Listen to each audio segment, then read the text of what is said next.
नमो महावदन्याय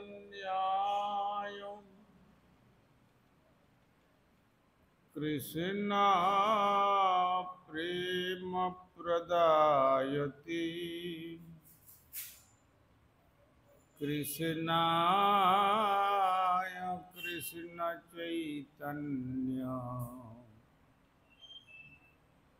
नामने गौरतिसे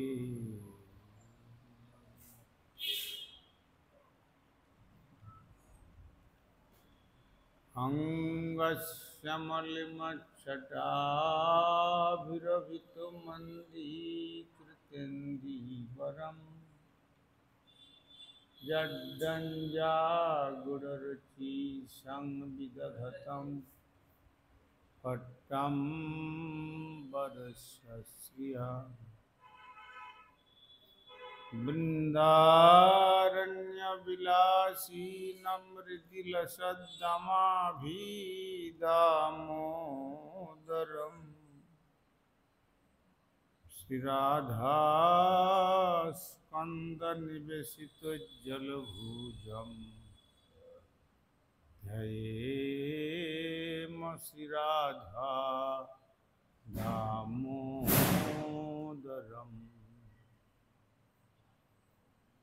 ॐ नमः भगवते वासुदेवाय।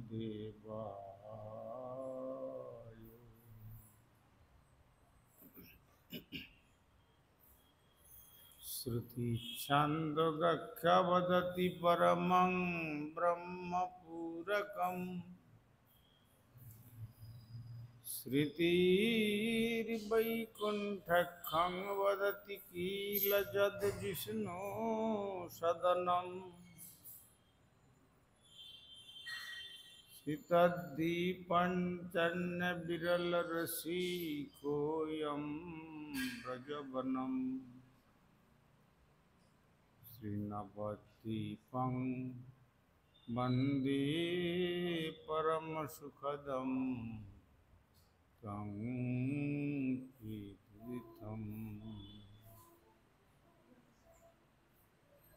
श्रीमायापुरं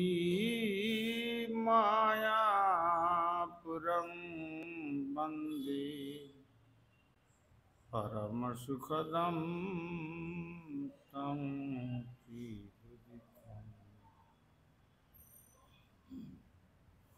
देवी सुरेश्वरी भगवती गंगे त्रिभुवनतारिणी तरलतरंगी शङ्करमौलिनिवासिनि विमले मम तिरस्तं तव पदकमले भक्त्या विहीनयपराधलक्ष्यै क्षिप्तस्य कामादितरङ्गमध्ये कृपामयि त्वां शरणं प्रपन्या वृन्दे नमस्ते श्रीचरणारविन्दम्।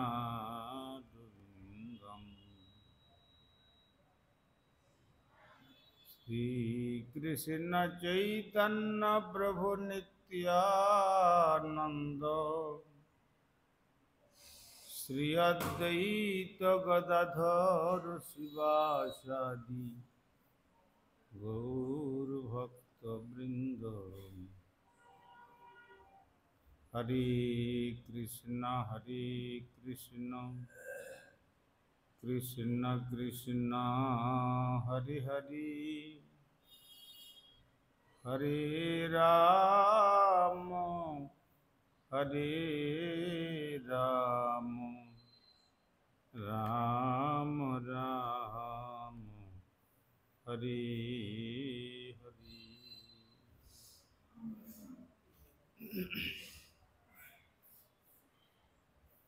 श्री गुरुदेव जय प्रभुपाद। श्री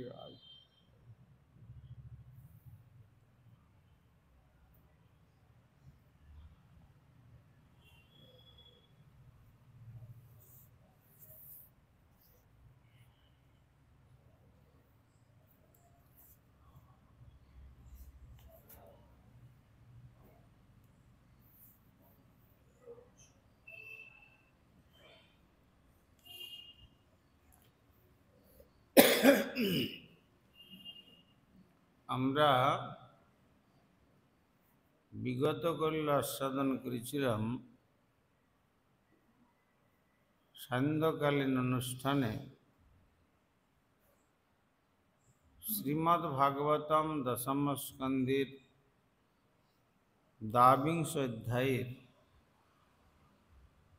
চতুর্থ সংখ্যক শ্লোকে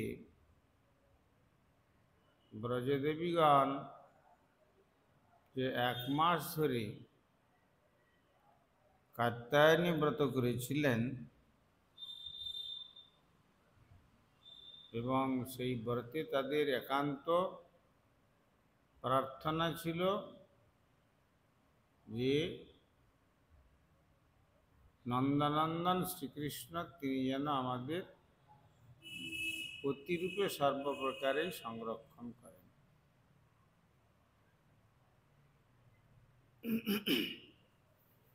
সেখানে প্রশ্ন আসতে পারে, তাহলে কি ব্রজদেবীগণ, ব্রজকুমারিকাগণ তারা বহিরঙ্গা মায়ার পূজা করেছিলেন? এই কথা যদি হয়, কেননা মহামায়ে বলে সম্বোধন করেছেন, কাত্যায়নী মহামায়ে। যদিও শুদ্ধ ভক্তগণ এটিকে যোগমায়ার রূপেই বর্ণন করেছেন, আর যদি ধরেও নেওয়া যায় তাদের পক্ষে সেটিও দোষণীয় নয়, যেহেতু শ্রীকৃষ্ণের প্রেমময়ী লীলায় তারা সমাজের সাধারণ সদস্য রূপেই অভিনয় করেছিলেন। বৈষ্ণবগণ সাধারণত কোনো দেবদেবীর পূজা করেন না। যে সমস্ত শুদ্ধ ভক্ত ভগবত ভক্তিতে উন্নতি সাধন করতে চান, তাদের জন্য শ্রীল নরোত্তম দাস ঠাকুর মহাশয় দেবদেবীর সমস্ত পূজা কঠোরভাবে নিষেধ করেছেন।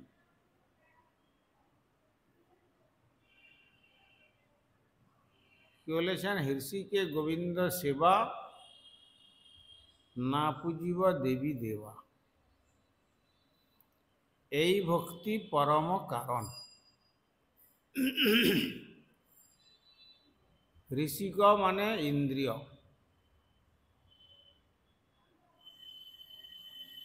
সমস্ত ইন্দ্রিয় দিয়ে শ্রী গোবিন্দের সেবা করবে। না পুজিব দেবী দেবা, অন্য দেবী বা দেবের কোনো পুজো করবে না। এইটাই হচ্ছে এই ভক্তি পরম কারণ, পরমা ভক্তি, যার অপর নাম উত্তমা ভক্তি।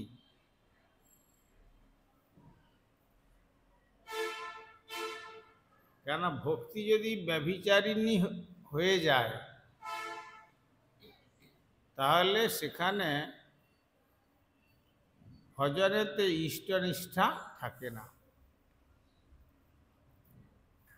ইষ্টনিষ্ঠা না থাকলে সাধকের সাধনায় কখনো সিদ্ধি লাভ হতে পারে না।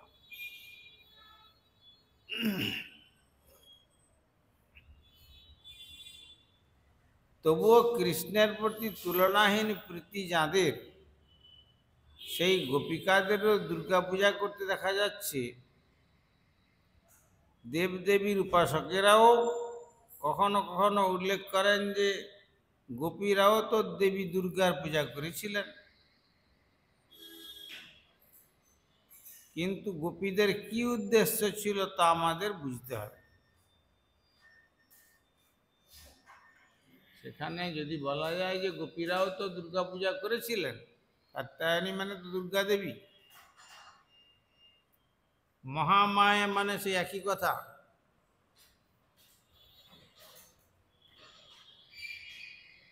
তো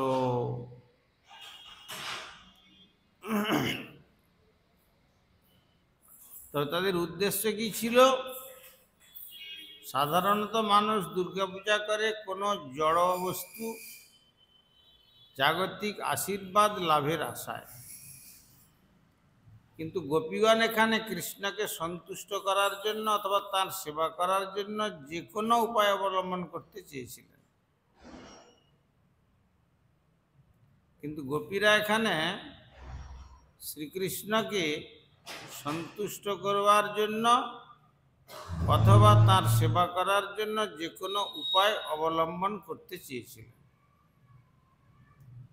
সেটি ছিল গোপীদের অতি উৎকৃষ্ট মাহাত্ম্য।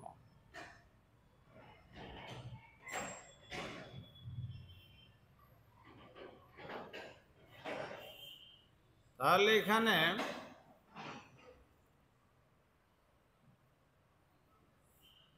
তারা যেহেতু দুর্গা পূজা করেছিলেন, তাহলে সাধারণ জগতের মানুষ যে দুর্গা পূজা করেন তাদের মধ্যে কি পার্থক্য, এই প্রশ্ন আসবে। কিন্তু যেহেতু তারা সকলেই ছিলেন পঞ্চম বর্ষীয়া কুমারিকা, তারা শ্রীকৃষ্ণকে প্রতিরূপে লাভ করার জন্য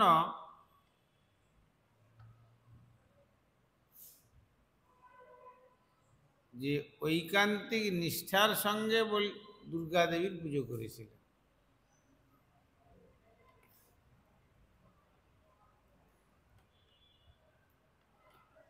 তাহলে প্রথমে যদি পুজো করাও যায়,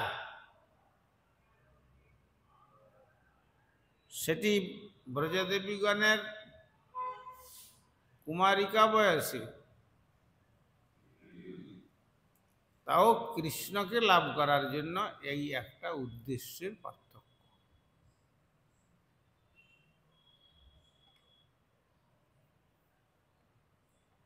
কিন্তু এছাড়া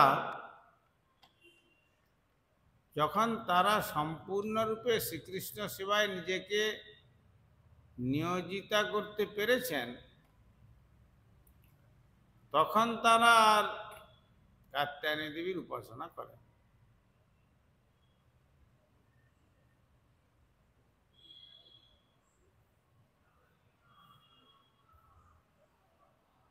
এটি সাধারণ বহির্মুখ জগৎ এটাও বলেন যে গোপীরাও তো কাত্যায়নী পূজা করেছিলেন।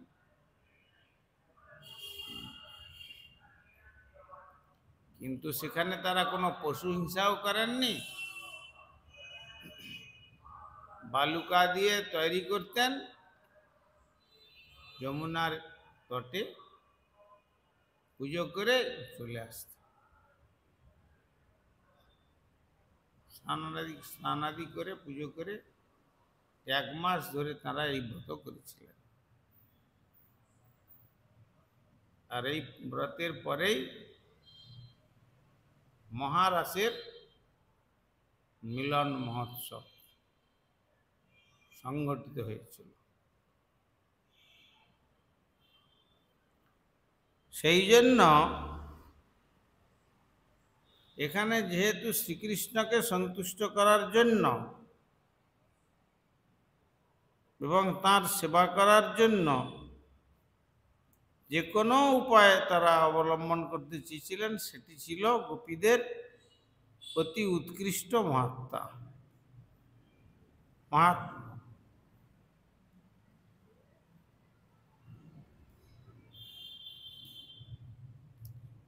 কিন্তু এইখানে সিদ্ধান্তটা বোঝাটা বড় কঠিন।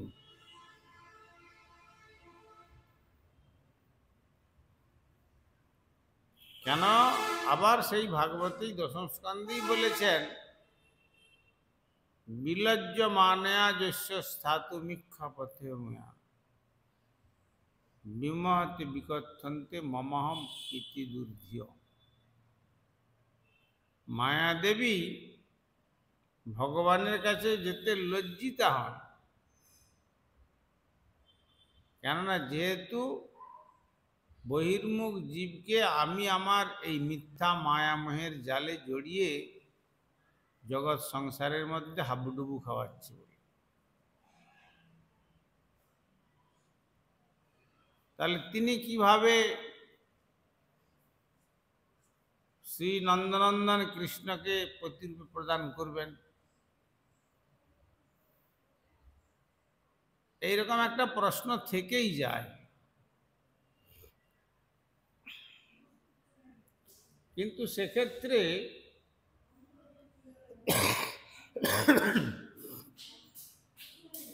সেক্ষেত্রে এইটাই হচ্ছে কথা, যে তারা অনুপযুক্ত অবস্থাতে কাত্যায়নী দেবীর আরাধনা করেছিল।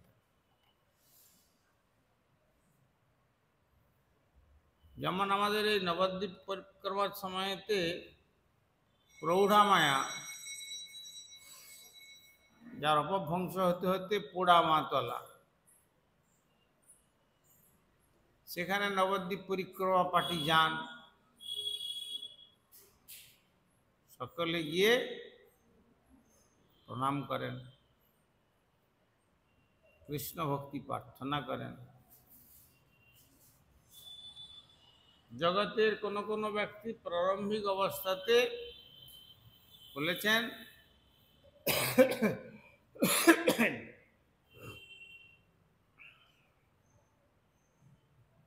অন্য দেবদেবী পুজিবে না হইবে তৎপর, সবার কাছে মাগি লবে কৃষ্ণ ভক্তি বর।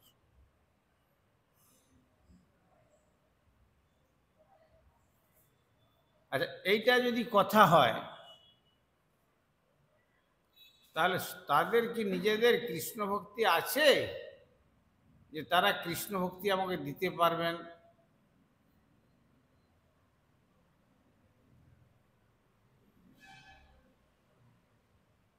তাদের তো কৃষ্ণ ভক্তিই নাই,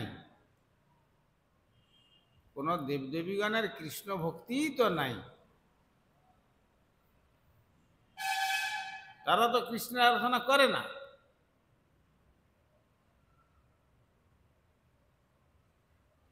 তাহলে তাদের কাছে মাগি লবে কৃষ্ণ ভক্তিবর, এই যে কথাগুলো আছে, এর সুষ্ঠু সমাধান কি হবে?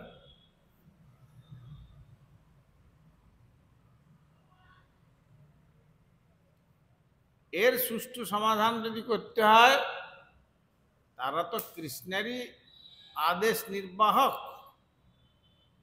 সেবক সেবিকা, আমাদের থেকে উন্নত স্তরে। দেবতাগণ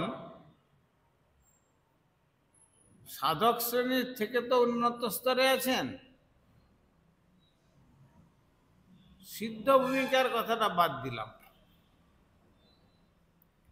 সাধক স্তরে তারা আমাদের থেকে উন্নত অবস্থাতে আছেন।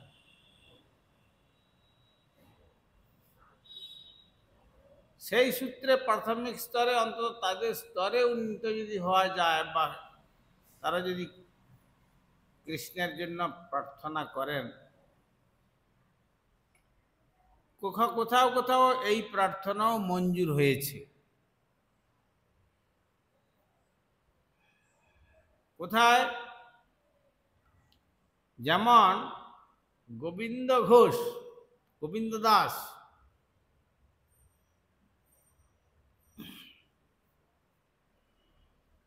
গোবিন্দ দাসের জন্ম যখন হয়েছিল, শীতলা মায়ের পুজো করে তার সেই পবিত্র ঘটের জল তার মা সন্তান লাভের আকাঙ্ক্ষা করে সেবন করেছিলেন। তারপরে গোবিন্দ দাসের জন্ম হয়। আর সেই শ্রী গোবিন্দ দাস মায়ের কাছে একথা শুনে তিনি বাল্যকাল থেকেই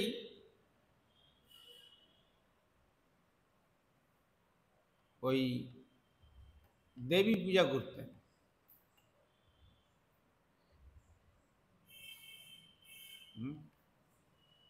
দেবীর পুজো করতেন। আর তার জ্যেষ্ঠ ভ্রাতা তিনি ছিলেন কৃষ্ণ ভক্ত। তিনি কৃষ্ণের পুজো করতেন। দুই প্রকোষ্ঠের, এক প্রকোষ্ঠে বড় ভাই আর এক প্রকোষ্ঠে ছোট ভাই। ছোট ভাই কালী পুজো করছেন আর বড় ভাই কৃষ্ণ পুজো করছেন। প্রত্যেক দিন যে যার পুজো করে বেরিয়ে দুই ভাইয়ের দেখা হয়। এখন বড় ভাই বলছেন, আরে ভাই তুমি যে কালী পুজো করছো, কালী পুজো করলে কালী কখনো আমাদেরকে ভগবানের পাদ পদ্মেতে পৌঁছে দিতে পারেন না।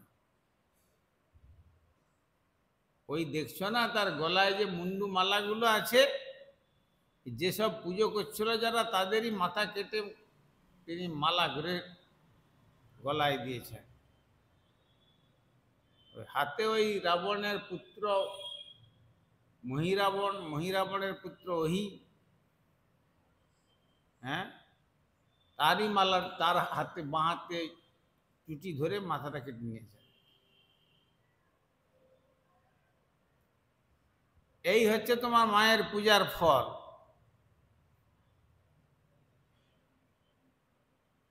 তো তুমি মায়ের পুজো বাদ দিয়ে বরং কৃষ্ণ পূজা করো।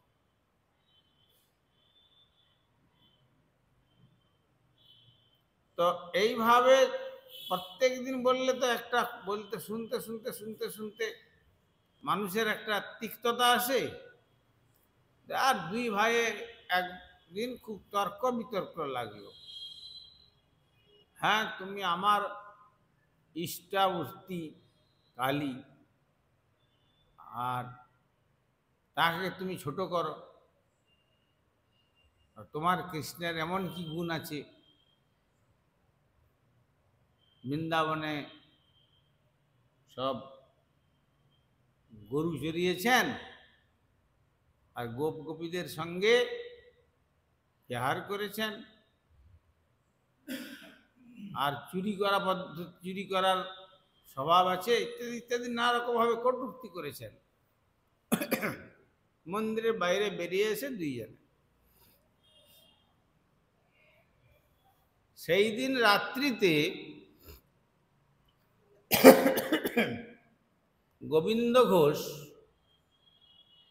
কে মা স্বপ্ন দিলেন যে তুই আমার পুজো করলি বলে আমার পতির নিন্দা করলি, আমার সামনে আমি পতিব্রতা রমণী হয়ে আমি সেটা সহ্য করতে পারবো না। কালকে সকালবেলা তুই আমার মন্দিরে আসে, আমার ওই খাড়া যে আমার হাতে আছে ওইটা নিয়ে তুই শিরচ্ছেদ করবো।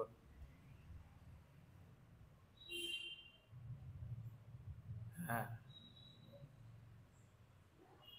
যখন এই কথা বললেন তো স্বপ্ন ভেঙে গেল। স্বপ্ন ভাঙার পরে তিনি আর দেবীর মন্দিরে পুজো করতে গেলেন না। আর তারপরে রাত্রিতে কোনো কোনো বক্তারা বলেন যে প্রচুর প্রহার করেছেন দেবী, তাতে অসুস্থ হয়ে পড়েছে। তখন বলছেন, দাদা তুমি আমার আজকে আমার একটু মায়ের একটু পূজাটাও করে দাও।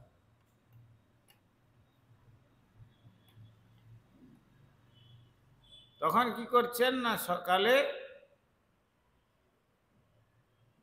তার বড় ভাই কৃষ্ণের পুজো করেছেন। কৃষ্ণের পুজো করার পরে শ্রীকৃষ্ণের চরণের নির্মাল্য নিয়ে এস সচন্দন পুষ্পাঞ্জলি শ্রীকৃষ্ণ প্রসাদ দেবী কালিকায় নম। এই বলে কালী মায়ের হাতে দিয়েছেন কৃষ্ণের প্রসাদী নির্মাল্য। আর ভোগ যখন নিবেদন করেছেন, এসব মহাপ্রসাদ নির্মাল্যম ঐং কালিকায় নম, শ্রীং শ্রীং কালিকায় নম। এই মহাপ্রসাদ ভগবানের প্রসাদ হয়ে গেছে, তখন মহাপ্রসাদ।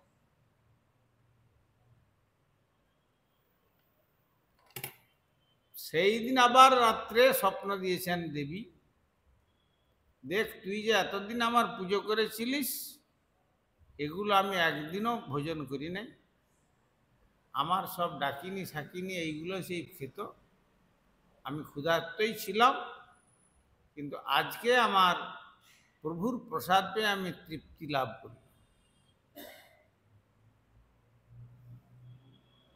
তখন তার পরের দিন তিনি সেই গোবিন্দের চরণে অনুরাগযুক্ত হলেন, আর ওই কীর্তনটা লিখলেন ঠাকুর গোবিন্দের সামনে, ভজ হরে মন শ্রীনন্দ নন্দন অভয় চরণার বিন্দ।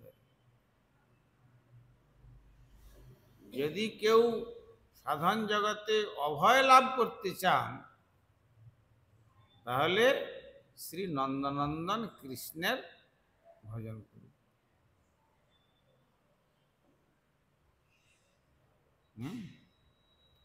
তাহলে দেখা যাচ্ছে কোনো কোনো ক্ষেত্রে দেবী নির্দেশ দেন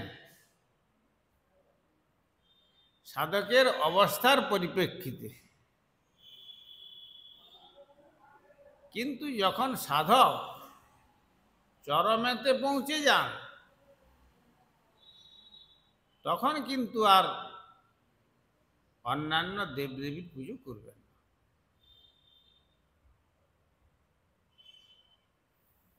যেমন বলেছেন ভাগবতী, বলেছেন প্রহ্লাদ মহারাজ, যে পতিব্রতা রমণী তার প্রতি কুৎসিতই হোক আর সুন্দরী হোক, সেই রমণী যেমন তার পতিকেই তার জীবনের সার সর্বস্বরূপে সমস্ত কিছু অর্পণ করবেন, সেই জন্য তাকে বলা হয় পতিব্রতা। আর যদি সে তার 1% যদি মন অন্যত্র নিয়োগ করেন, তাহলে পতিব্রতা ধর্ম থেকে যেমন সে ভ্রষ্টাচারী হয়ে যায়, তেমনি ভগবান শ্রীকৃষ্ণের যারা আরাধনা করেন তারা 100 ভাগের 100 ভাগ শ্রীকৃষ্ণের চরণে নিষ্ঠাবান হবেন। অন্যান্য দেবদেবীর পুজো 1%ও সেখানে করবেন।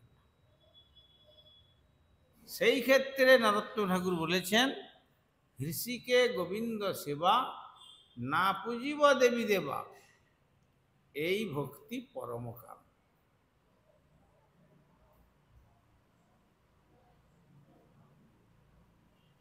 আর তা না হলে যদি প্রাথমিক অবস্থাতে অপরিপক্ক অবস্থাতে হয়তো প্রার্থনা করেন, কিন্তু সেই ব্রজকুমারিকাগণের প্রার্থনা ছিল নন্দ গোপ সুতং দেবী পতিং মে কুরুতে নমঃ। সেই দেবীর ক্ষমতা থাক আর না থাক প্রার্থনা তো করেছিলেন। আর দেবী তাহলে জানালেন কেন? গোবিন্দ দাসকে, তুমি কৃষ্ণের আরাধনা করো।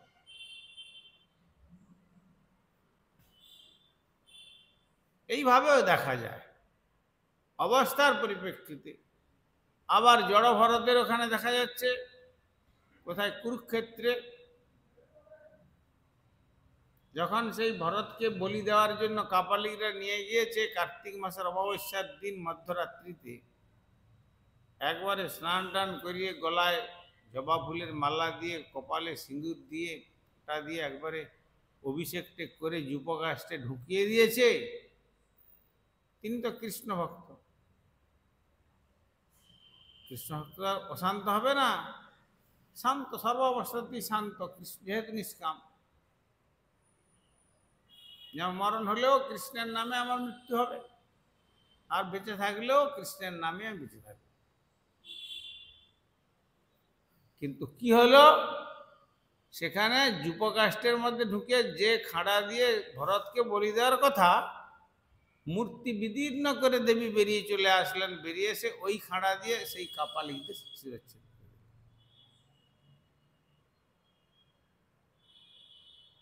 আর জড় ভরতের কাছ থেকে ওই খিলটা খুলে যূপকাষ্ঠ থেকে তাকে রক্ষা করি।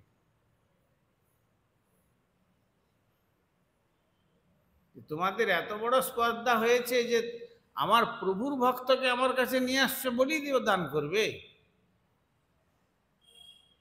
এ কখনো সম্ভব না।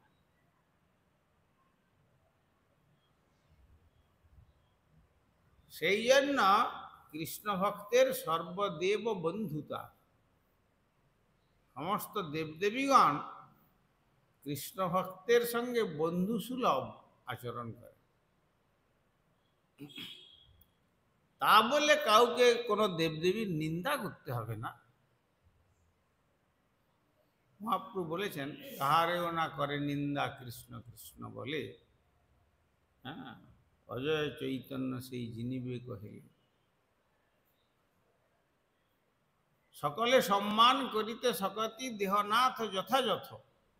গুরুবন্দনাতে বলা হয়েছে সকলকে যথাযথভাবে সম্মান করতে হবে, কিন্তু যখন ঐকান্তিকতার সঙ্গে নিষ্ঠাটা চরম এসে যাচ্ছে ভগবানের চরণে, সে যখন ভগবান শ্রীকৃষ্ণ ছাড়া আর কিছু জানেন না, কৃষ্ণই আমার যথা সর্বস্ব, মা রবি রাখবি জয় ইচ্ছা তোহার, তুমি মারতে পারো মারবে, রাখতে পারো রাখবে, আমি তোমার চরণ ছাড়া অন্য কোনো চিন্তা করি না।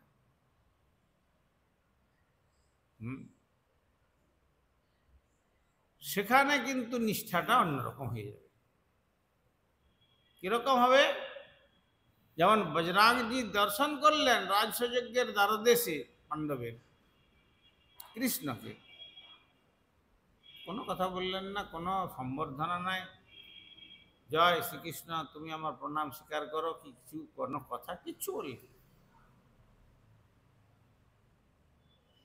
বরং গদাটাকে কাঁধে নিয়ে জয় রাম জয় রাম জয় রাম করতে করতে এগিয়ে গেল।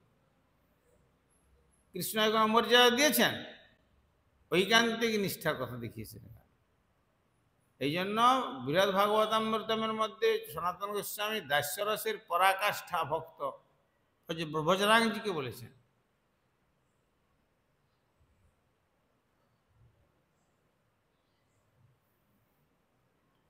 তো তার তখন কি হলো, শেষে অনেক ঘটনা ঘটল। দেখলেন যে রাজসযজ্ঞের বিধান হচ্ছে, যিনি রাজ চক্রবর্তী হবেন, যত রাজা আসবেন সেই যজ্ঞেতে সকলে তার বশ্যতা স্বীকার করবেন, সকলেই তার বশ, সব বশংবদ রাজা।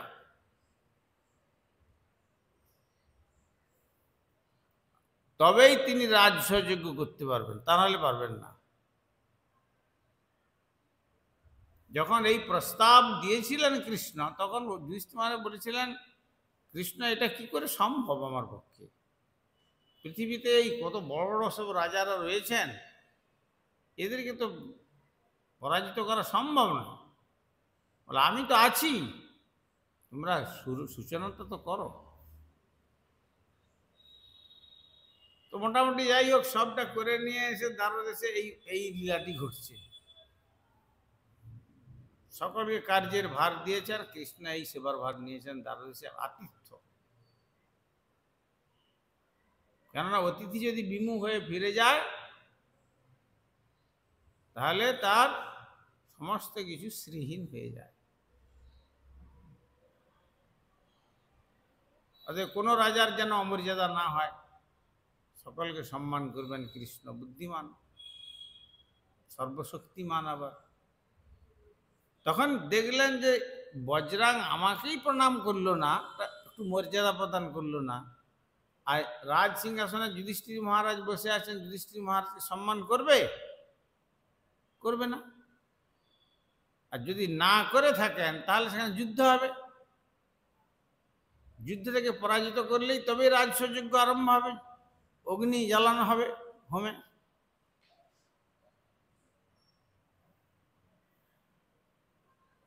তো এখন কৃষ্ণের মাথার মধ্যে চাপ পড়ে গেল। তখন কৃষ্ণ চিন্তা করলেন, যদি বজরাঙ্গের সঙ্গে যুদ্ধ হয়, পঞ্চপাণ্ডব তো টিকে উঠতে পারবে না বজরাঙ্গজির কাছে। পেরেছিলেন? বজরাঙ্গজি যখন ওই লেজটা রাস্তায় রেখে আর বসেছিলেন, ভীমকে বলছিলেন, তুমি আমার, আমি তুলতে পারছি না, তুমি আমার লেজটা তুলে তারপর যাও। কিন্তু ভীম সমস্ত শক্তি দিয়ে চেষ্টা করেও লেজ তুলতে পারে।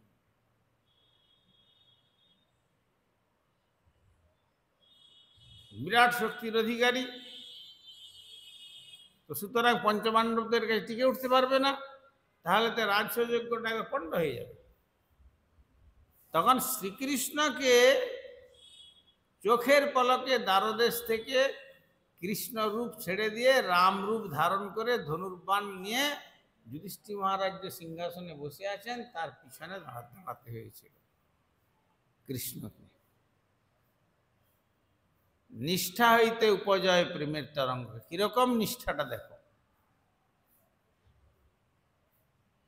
স্বয়ং ভগবানকে পর্যন্ত সেখানে তার স্বয়ং রূপের, স্বয়ং প্রকাশের, বৈভব মূর্তির বিলাস থেকে প্রকাশিত যে সত্তা ভগবান শ্রীকৃষ্ণের লীলাবতার, তিনি হচ্ছেন মর্যাদা পুরুষোত্তম দুর্বাদল শ্যাম সীতাপতি শ্রীরামচন্দ্র। কতগুলো স্তরের পরের কথা।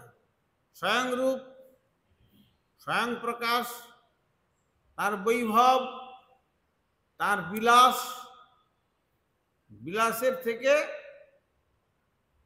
এই বিলাস মূর্তি ত্রয়, কারণার্ণবসায়ী, গর্ভোদয়ী, ক্ষীরোদকসায়ী, তার মধ্যে গর্ভোদকসায়ী বিষ্ণু নাভিকমল থেকে ব্রহ্মা এবং রাম নৃসিংহ বরাহ কুর্ম আদির এদের আবির্ভাব।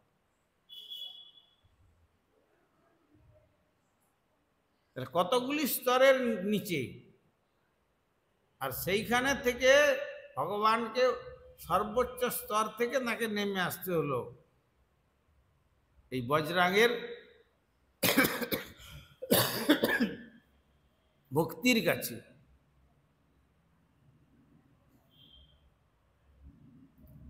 আর যখন সিংহাসনের পিছনে দাঁড়ালেন বজরাঙ্গ, তো জয় রাম বলে দেখছেন কোথায় আমার প্রভু আছেন।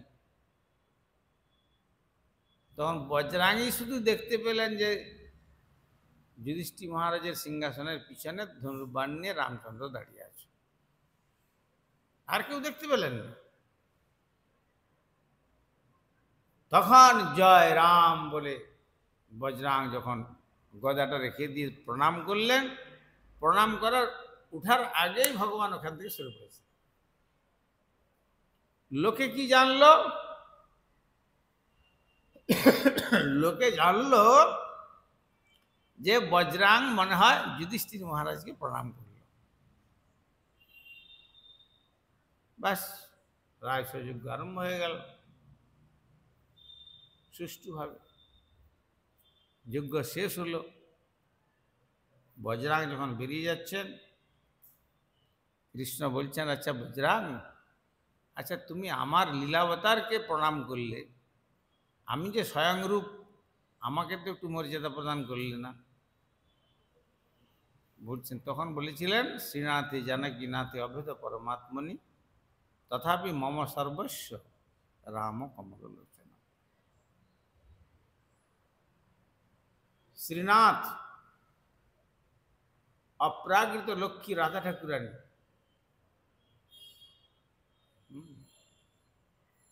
অর্থাৎ তুমি শ্রীকৃষ্ণ, বিষ্ণু বা নারায়ণ আর জানকীনাথ অর্থাৎ শ্রী রামচন্দ্র, আমি জানি অভেদ। তথাপি মম সর্বস্ব, আমার ইষ্টদেব, আমি জানি রাম কমললোচন, রামচন্দ্রকেই আমার ইষ্টদেব বলে জানি। তো তুমি যদি, আমি তো মনে করি না যে তোমাকে প্রণাম করার আমার দরকার আছে। নিষ্ঠাটা কিরকম রামচরণ, তোমাকে প্রণাম করবার দরকার আছে আমি মনে করছি না। তোমার যদি আমার প্রণাম নেওয়ার ইচ্ছা হয়, ছড়িয়ে বংশী প্রভু ধরিয়ে ধনুষ্বাণ। তোমার যদি আমার প্রণাম নেওয়ার ইচ্ছা হয়, তুমি ধনুর্বাণ ছেড়ে, বাঁশি ছেড়ে তুমি ধনুর্বাণ ধরো। ধরিয়েছে। আবার গরুড় যখন করেছেন, রামচন্দ্রকে নাগপাশ থেকে মুক্ত করেছেন, তখন রামচন্দ্র বললেন যে গরুড় আমাকে একটু মর্যাদা প্রদান করলো না। তখন গরুড়ের কাছেও সেখানে গরুড়কে বলছেন যে তাহলে তোমার যদি, গরুড় বলছেন না, আমার যদি তোমার প্রণাম স্বীকার করতে হয়, ছড়িয়ে ধনুষ্বাণ ধরিয়ে বংশী। একেই বলে ইষ্টনিষ্ঠা, একেই বলে ইষ্টনিষ্ঠার যত উন্নত স্তরে সাধক উন্নীত হতে পারবেন, তখন তার নিষ্ঠাটা সেইভাবে হবে। তাই এখানে এই যে ব্রজকুমারিকা মাত্র 5 বৎসর বয়স,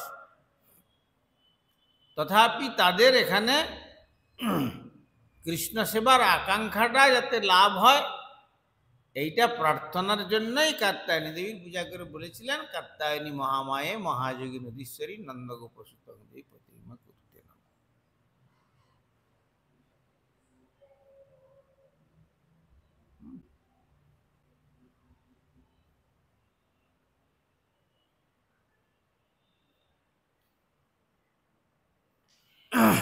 তাহলে এখানে কি সিদ্ধান্ত হলো?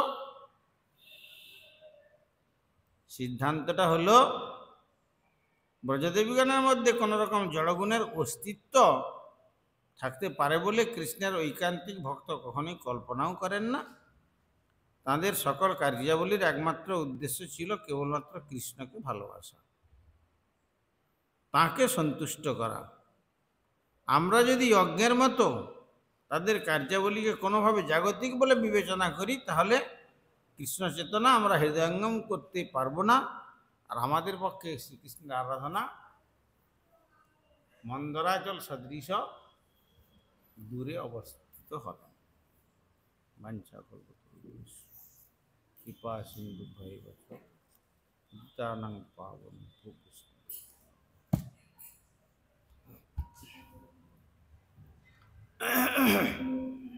হরিহরয়ে নম কৃষ্ণ যাদবায় নম হরিহর যাদবায় মাধবায় কেশবায় নম।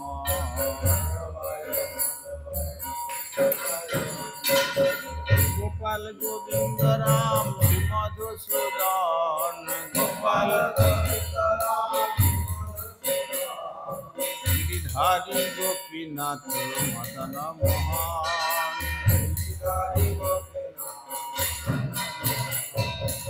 চৈতন্য নিত্যানন্দ শ্রী অদ্বৈত সীতা,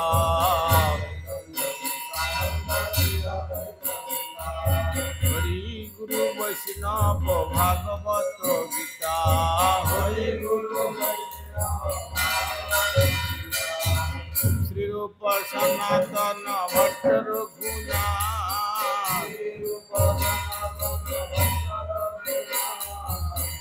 গোপাল ভট্ট দাস রঘুনাথ,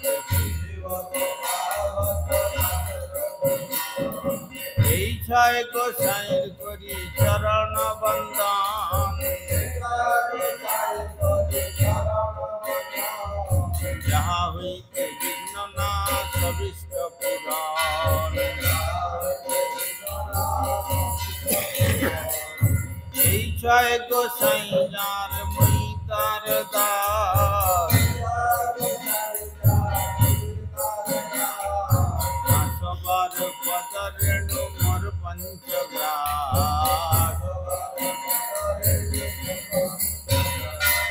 তাদের চরণ সেবী ভক্ত সনে বাস,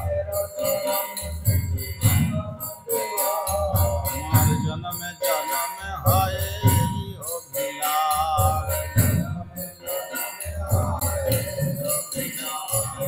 এই ছয় গোসাই যাবে ব্রজে কইলা বাস, রাধা কৃষ্ণ নিত্য লীলা করিলা প্রকাশ,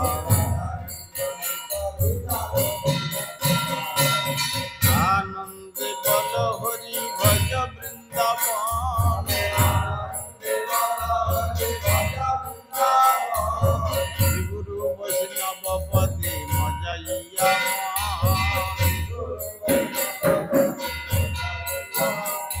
আর শ্রী গুরু বৈষ্ণব পাদ পদ্ম করিয়া,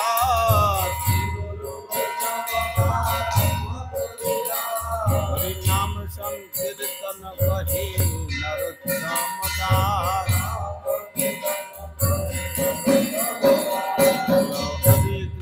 হরে কৃষ্ণ কৃষ্ণ কৃষ্ণ হরে হরে, হরে রাম রাম রাম হরে হরে, হরে কৃষ্ণ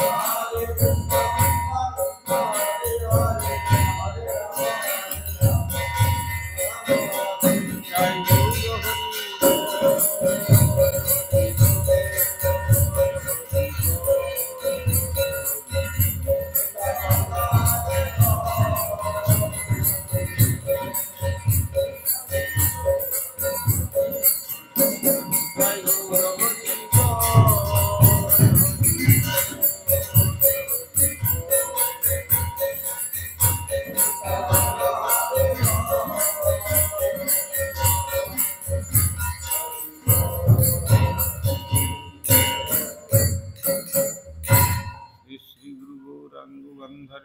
गिरधारी श्री राधा गोविंद गोपीनाथ मदन मोहन, श्री जगन्नाथ बलदेव सुभद्रा, श्री राधा रमन देव धामेश्वर, श्री गौर सुंदर, श्री जगन्नाथ देव, श्री गिरिराज महाराज, गंतर श्री राधा दामोदर जी, गंतराज श्रीमद भागवतम, तुलसी महाराज तथा सांध्यकालीन भागवत अधिवेशन महामहोत्सव की जय।